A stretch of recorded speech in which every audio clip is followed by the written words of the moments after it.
So looks like Disney is not slowing down with their doll season anytime soon, because today we don't have just one, but two doll reveals, so let's get right into it.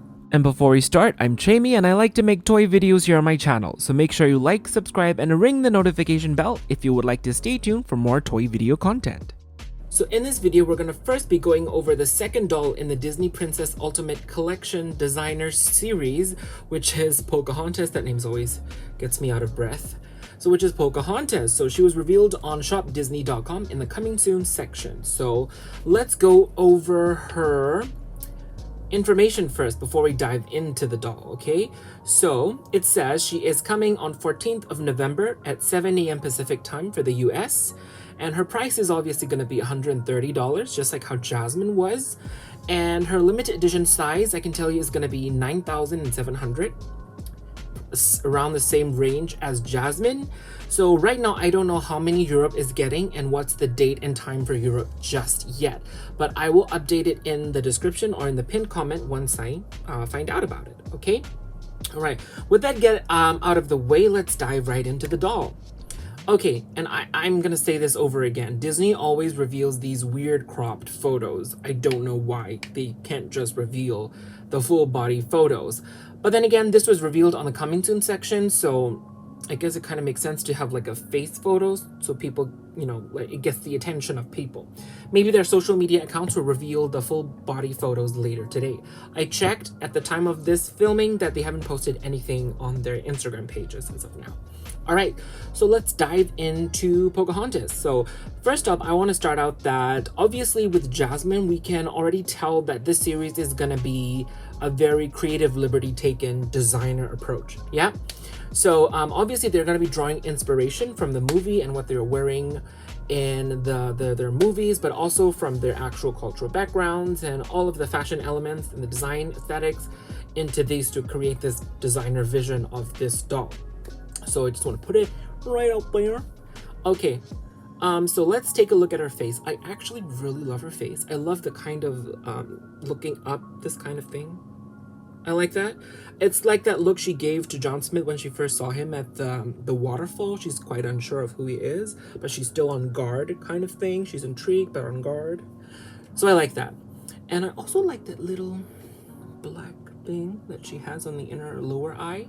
It could be a cultural thing. I don't know, because I'm not gonna go too much into cultural aesthetics because I'm not a cultural historian or nor a fashion historian, so I have no right to say in these matters. So I'm just gonna go over the design on the doll as it is. All right, so I love her lip color, and I always love that they gave Pocahontas this kind of serene, serious kind of, not serious really, but serene is the word I'm looking for. She's never smiley or cutesy patootie, but I love that about her. It shows her maturity even on the doll. And for her hair, she has a braid that's going on top of her head, and she has a pretty long fishtail, fishbone braid kind of thing. So I love that. And this is my feeble attempt at trying to make it look like it, but I don't know how to do that braid, so it's just there.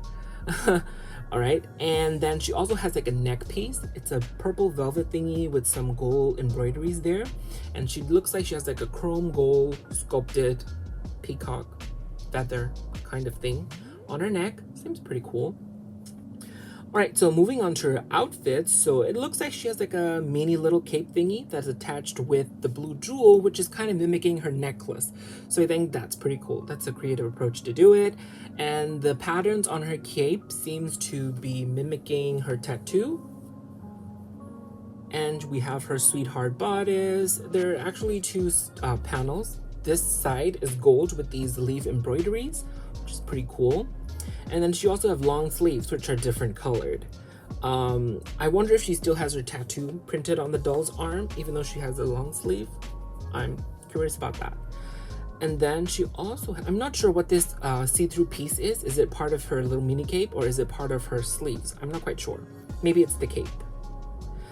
And she also has a belt. It's a gold chain belt. I hope it's actual metal because the jewelry on Jasmine were metal, I heard. So it'll be cool. She has a compass. It's pretty cool. I don't know what these other things are. Maybe it's a head of Miko. I can see two little ears. Maybe that's Flint. I don't know, but they're cute. And now moving on to her skirt part.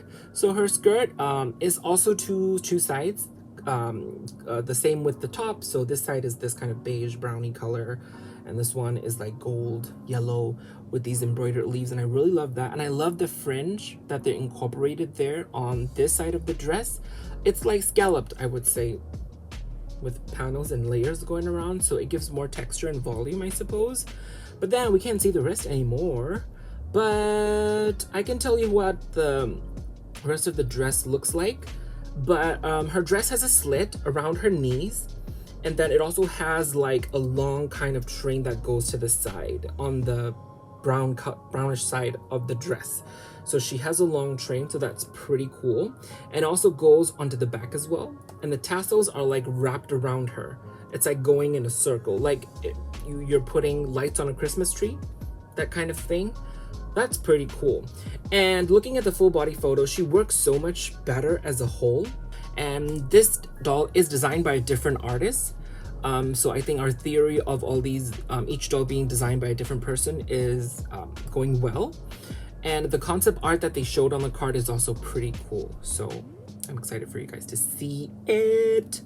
But I think that's all we can talk about, right, from this photo.